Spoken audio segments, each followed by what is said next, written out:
Bonjour à tout le monde et bienvenue sur la chaîne de l'univers de l'ange Cathy en ce mardi 23 avril 2024, j'allais dire 25. Oh là là, j'espère que vous allez bien.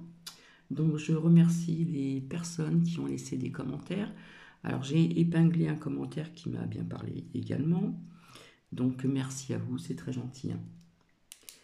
Alors aujourd'hui nous avons un temps quand même clément mais glas. Nous avons une température hivernale, on va dire. Bref, faut bien se couvrir tout simplement. Alors je viens vers vous, pourquoi?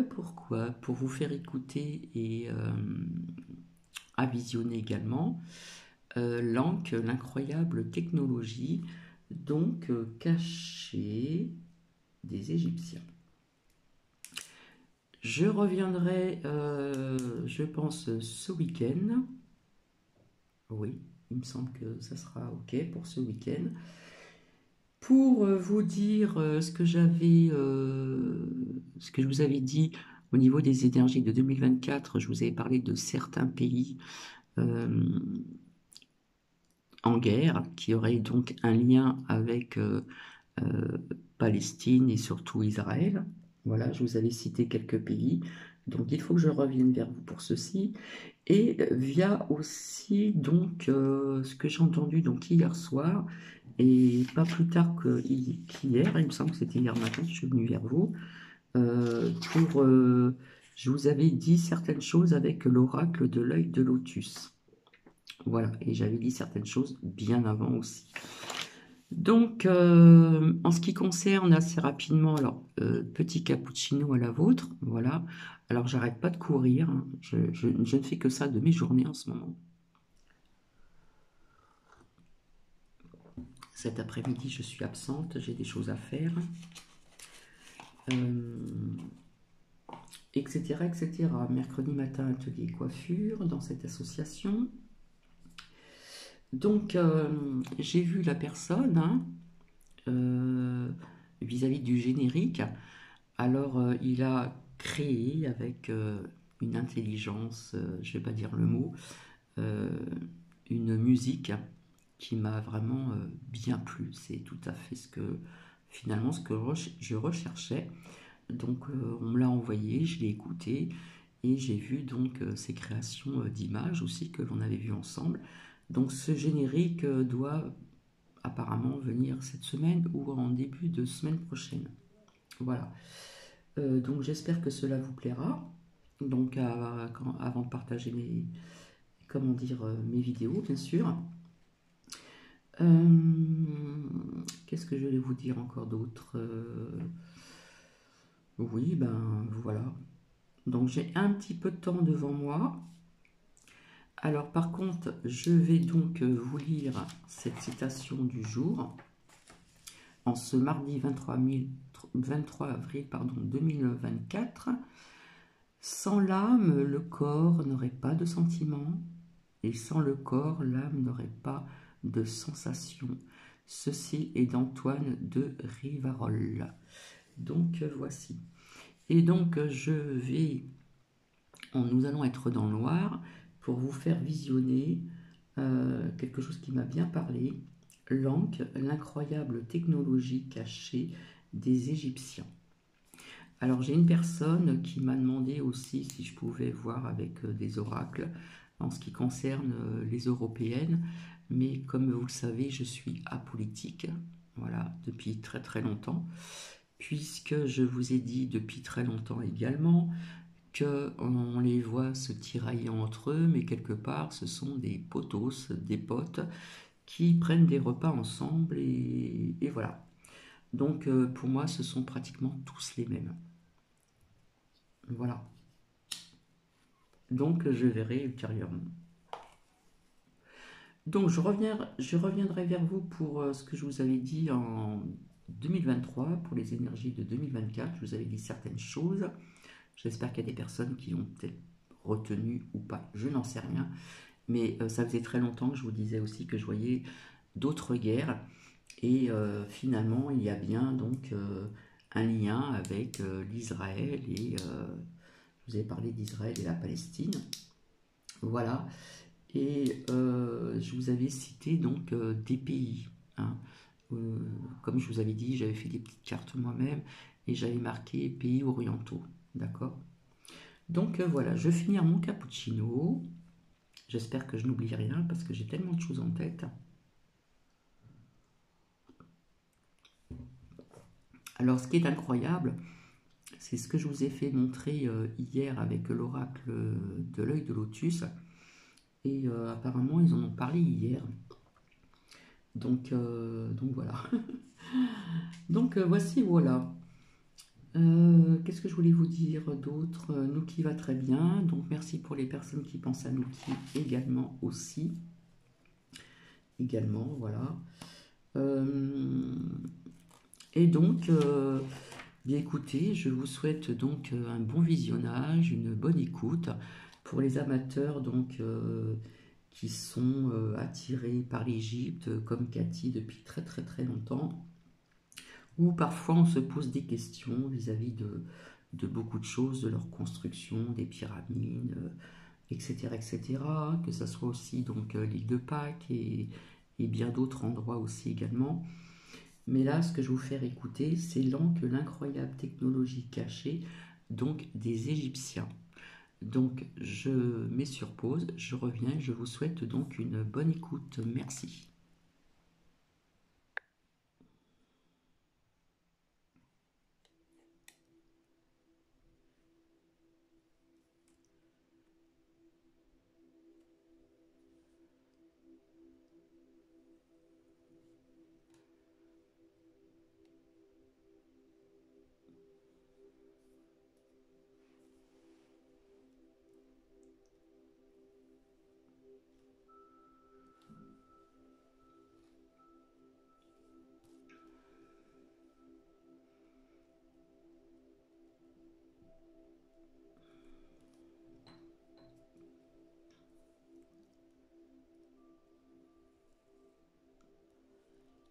Dès le 4e millénaire avant notre ère, l'Égypte, issue d'une civilisation primitive banale, s'impose brusquement de manière fabuleuse sur les rives du Nil.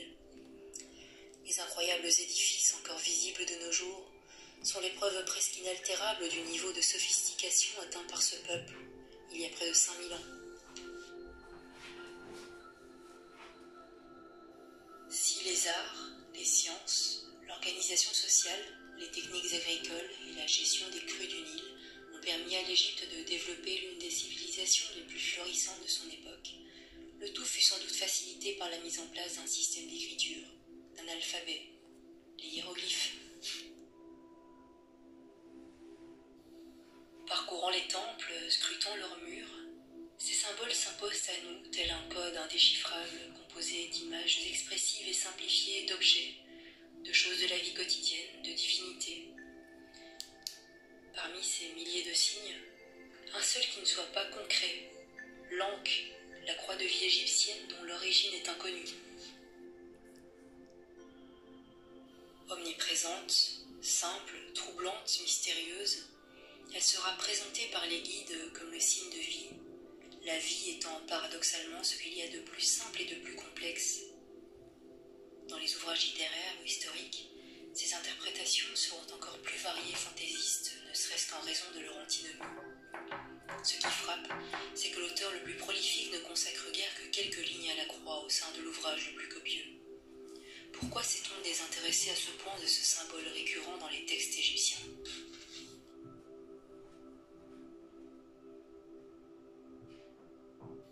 Dans les années 90, Guy-Claude Mouny et Guy Cruet isolent ce symbole et décrivent dans Le Grand Secret du Signe de Vie comment l'Ankh, associé à d'autres hiéroglyphes, pourrait être interprété comme la représentation schématisée d'une technologie avancée héritée d'une civilisation disparue.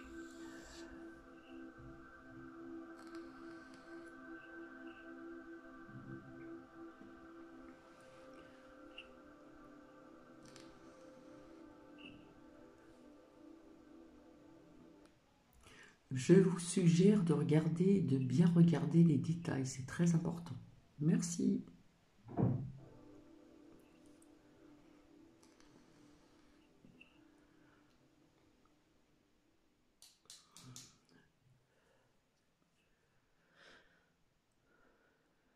l'Ankh.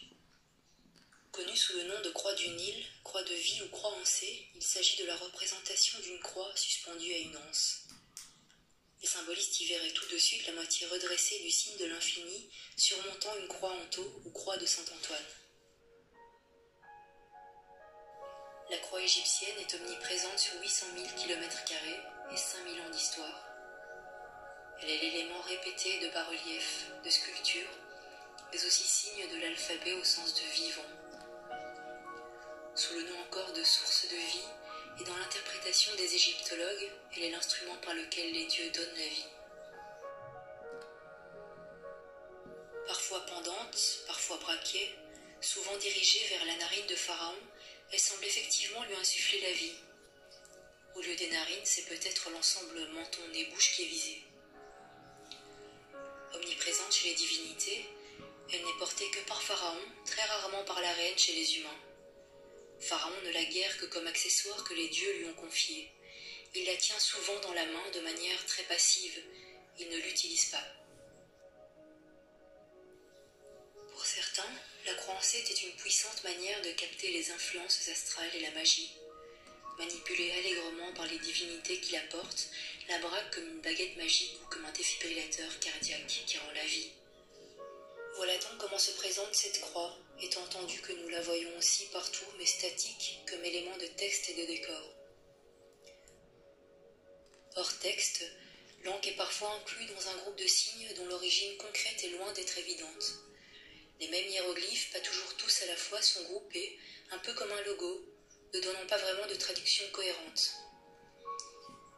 Isolant ces symboles, Guy Gruet et Guy-Claude Mouny, loin de vouloir faire des démonstrations scientifiques ou de délivrer de doctes messages, se sont donné comme but d'étendre le champ d'investigation en gardant l'objectif initial, rechercher ce que peut être l'objet qui a inspiré la forme de l'Ankh.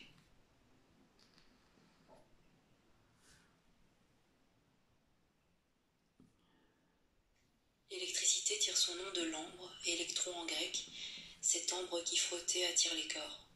Cette découverte remonte à Thalès en 700 avant Jésus-Christ. L'électricité peut être engendrée de diverses manières, mais toujours de même essence. Il y a deux sortes d'électricité, l'une dite positive, l'autre négative. Les corps sont généralement en équilibre électrique avec leur milieu, c'est-à-dire qu'ils n'ont sur leurs voisins aucune action attractive ou répulsive. Si on les frotte, une partie de l'électricité de l'un va dans l'autre. Alors l'un des corps contient plus d'électricité que dans sa situation antérieure d'équilibre, il est chargé positivement. L'autre qui est devenu en insuffisance est chargé négativement. Sur un principe découvert par Galvani en 1786, Volta construisit vers 1796 la première pile, réservoir à électricité par alternance de paires de disques de cuivre et de zinc, étant chacune séparée par une rondelle de drap imbibée d'eau acidulée, le tout formant une colonne. Mais tout cela n'est peut-être pas si nouveau. En effet, dans un manuscrit indien datant de 4000 ans, le Agastya Samhita, on peut découvrir le mode de fabrication d'une batterie électrique qui fut testée de nos jours et qui est parfaitement fonctionnelle.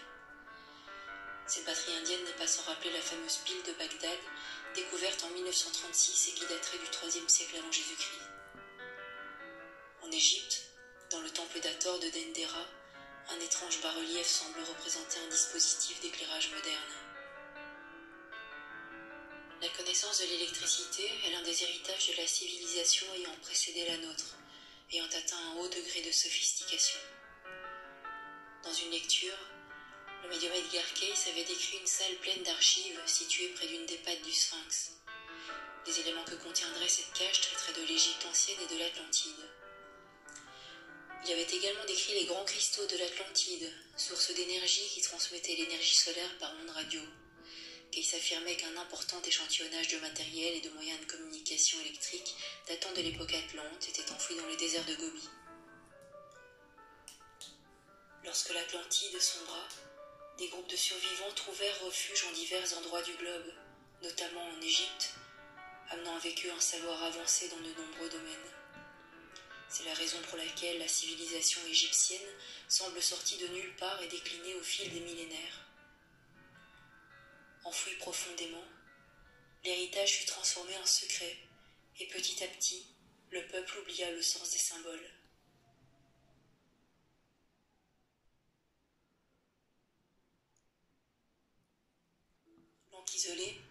maintenant le faire parler.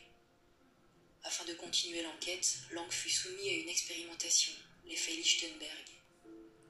Technique due au physicien allemand Georg Christoph Lichtenberg au XVIIIe siècle, ces effets démontrent l'organisation électromagnétique non lumineuse produisant autour des éléments et nous dévoilent des processus complexes de charge bipolaire par l'intermédiaire d'un support électrostatique qui garde ses traces et les noircit artificiellement. Appliqué à l'encre, le résultat est assez spectaculaire. On remarque cette poussée vers le bas donnant l'impression d'un passage. C'est en méditant sur ce bouillonnement que l'esprit de Guy Gruet, ancien chef photo chez IBM Europe, fut traversé par une idée étonnante. Et si l'encre était une diode? Souriant à l'idée inconcevable d'une telle technologie chez les Égyptiens, sa curiosité le poussa à réétudier les fresques égyptiennes et les papyrus, notamment ceux du livre des morts, sujet qu'il connaissait amplement, étant passionné d'histoire ancienne et d'antiquité, ce qu'il y vit dépasser la plus audacieuse des hypothèses.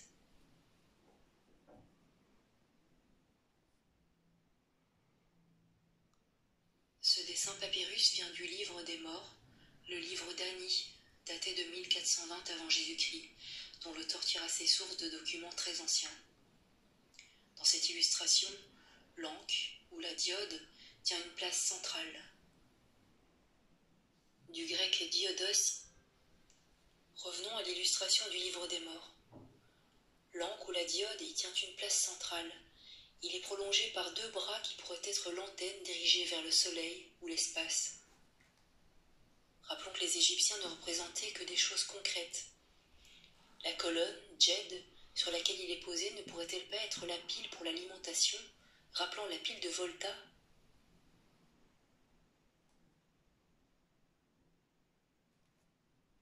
De tracé agréable, ce signe figure un peu partout en Égypte sans avoir le caractère quasi sacré de la croix en C.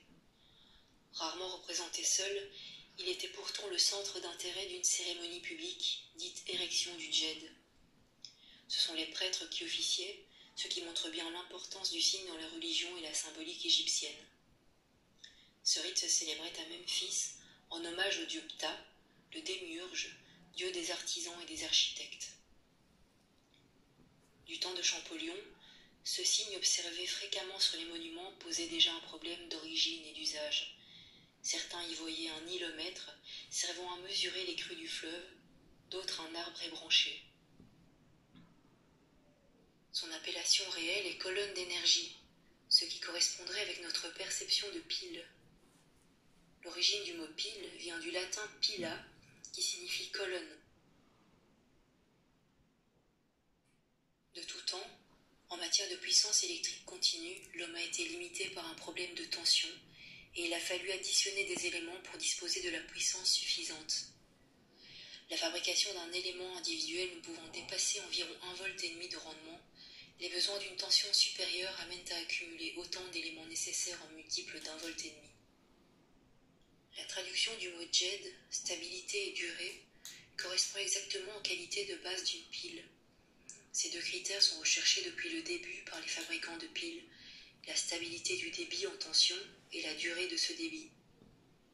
Quant au pied, support de la colonne souvent dessiné par alternance de traits horizontaux, il peut très bien s'apparenter à un condensateur, qui est formé de matières conductrices séparées par un isolant en multiples couches. Si nous reprenons la représentation tirée du livre d'Ani, nous pouvons interpréter le schéma central comme étant le montage d'une diode sur une pile condensateur.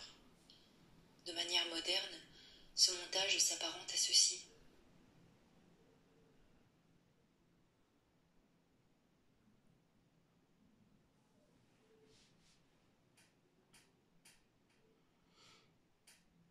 Poursuivons l'étude méthodique.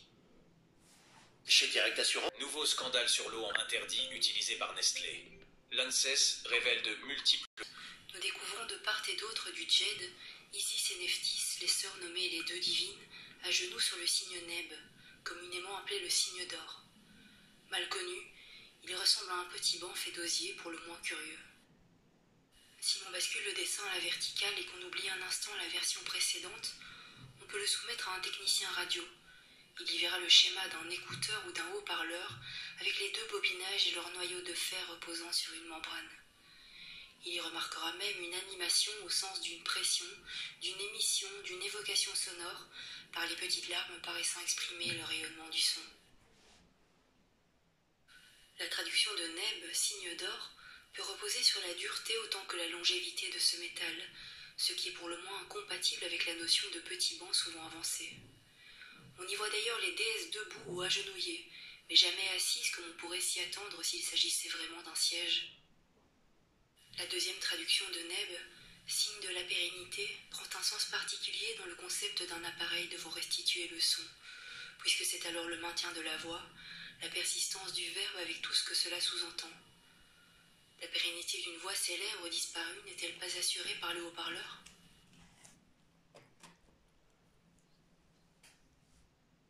Le tiet, nœud d'Isis ou nœud isiaque, est proche de la croix en C. C'est le signe d'Isis. Sous sa ligne globale, il figure dans de nombreux endroits voisinant de pures croix en C, montrant ainsi qu'il ne s'agit pas du même signe. Mais quelques rares fois, ce nœud inclut une sorte de filament interne. Dans ce cas, si l'on retire l'enrobage pour retrouver la forme initiale pure, on découvre le tracé exact d'une bobine d'oscillation nécessaire au récepteur.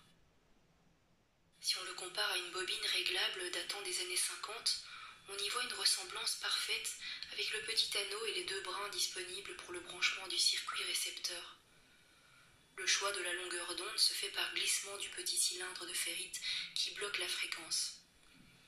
Les spires bobinées sont maintenues par un bain de paraffine ou de la cire d'abeille, d'où l'enrobage. Le rôle de cette bobine est de faire osciller les ondes avant de les filtrer par la diode. Cela permet d'élargir la bande passante et donne ainsi davantage de facilité pour capter les différentes longueurs d'onde. La définition du signe tiet est donnée par aisance et bien-être. Elle est certes évocatrice de l'esthétique de ce hiéroglyphe, mais encore plus compréhensible dès que l'on saisit l'évidence du rôle technique de la bobine dans le récepteur. Curieusement, il existe un papyrus dans le livre des morts représentant la pesée de l'âme du défunt, où le djed et le tiet sont représentés en filets pour constituer les chaînes des plateaux de la balance. S'agirait-il d'un clin d'œil à un éventuel branchement électrique ?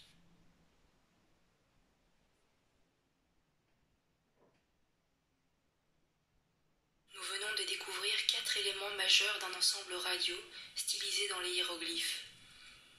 S'il peut paraître fantaisiste qu'un peuple ancien ait eu connaissance d'une technologie découverte ou redécouverte au XXe siècle, il faut se demander si notre histoire, comme on nous l'enseigne, est une vérité absolue. Il faut également se demander si les symboles anciens ne cachent pas autre chose qu'un message de spiritualité. Tout porte à croire que le code laissé dans les vestiges archéologiques nous parle d'une civilisation antédiluvienne aux connaissances avancées.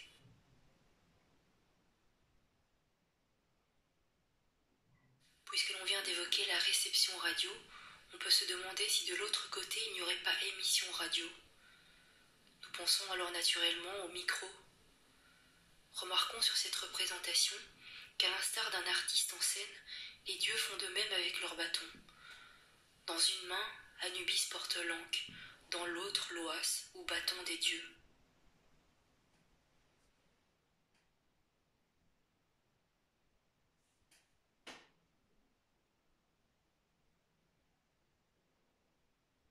Nous avons vu qu'à divers égards, les Égyptiens savent jongler entre le symbolisme et le pragmatisme avec un rare talent.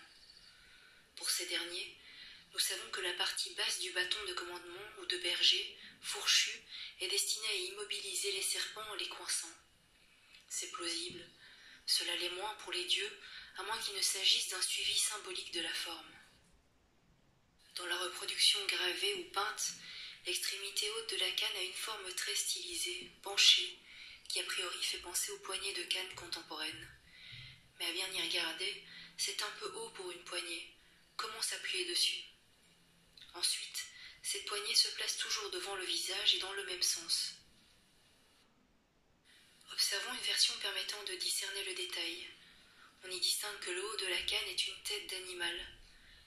Cette tête est exprimée pour sa partie inférieure par une grande bouche et pour la partie supérieure par une grande oreille, dont la vocation est généralement de recevoir les sons. Une grande oreille donne bien l'idée d'une écoute, d'un recueil de la voix, pour la transmettre. Dans notre contexte, le micro est bien l'instrument auquel on confie un message pour se faire entendre.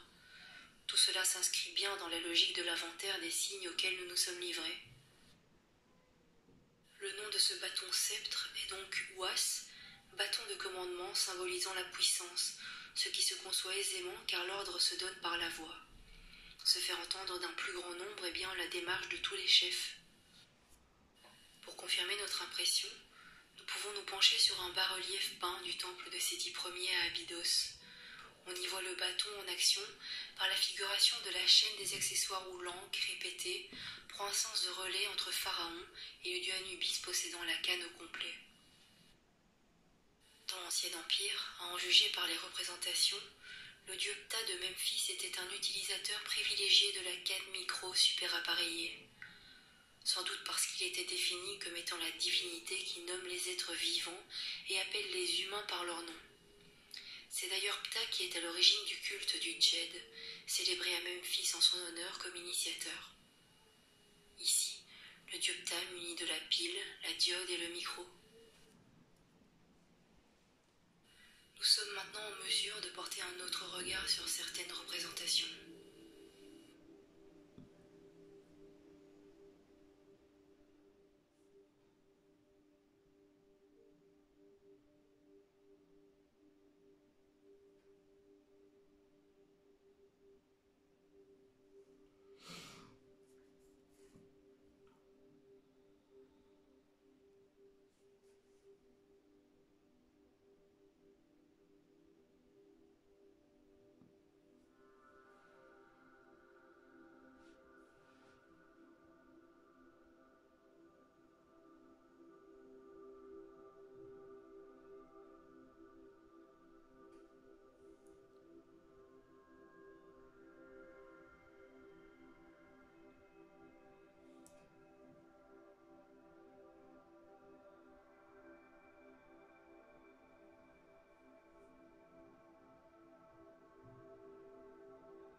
Même non utilisateurs, les scribes et les artistes paraissent en connaître assez long sur l'emploi de ce matériel puisqu'ils le font vivre, c'est indéniable.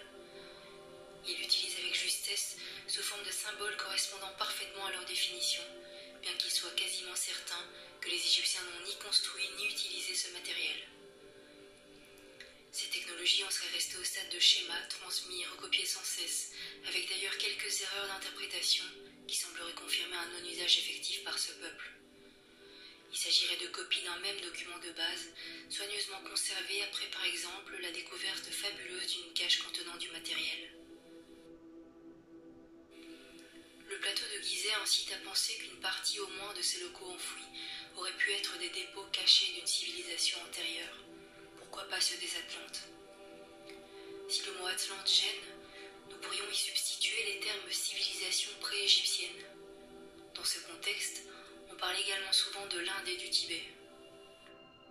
Dans le livre de T. Lobsang Rampa, La caverne des anciens, l'auteur situe l'une des caches dans l'Himalaya et il y aurait découvert avec ses compagnons lamas tout un matériel technologique prédiluvien qu'il décrit de manière assez convaincante. Il cite des appareils, une énergie lumineuse, des émissions sonores et des images d'archives d'une civilisation passée. Revenons en terre d'Égypte. Il aurait été confortable de démontrer que la gestion égyptienne se faisait par une rapide et précise communication radio, mais nous commençons à comprendre que ce n'est pas le cas. Il faut se rappeler que les moyens radio ou électromagnétiques sont à l'échelle des divinités. Alors pourrait-on imaginer que ce sont peut-être elles qui ont fourni puis repris le matériel pour le cacher? Rien ne s'oppose à imaginer que les Égyptiens aient reçu non des schémas, mais une vue de matériel bien concret avec démonstration. Dans cette hypothèse, ils auraient pu reconstituer du mieux possible la chaîne telle qu'ils en auraient eu la vue, effective ou projetée. Autre hypothèse, si pour une raison quelconque une société se retrouvait à l'état zéro et qu'un des rescapés vivant un nouvel âge de pierre découvre un vestige de technologie ainsi que son rapport avec une forme de communication, ne sachant qu'en faire mais impressionné, Il lui vouerait une sorte de culte qui se prolongerait en symbole religieux, personne n'en comprenant ni le fonctionnement, ni l'origine.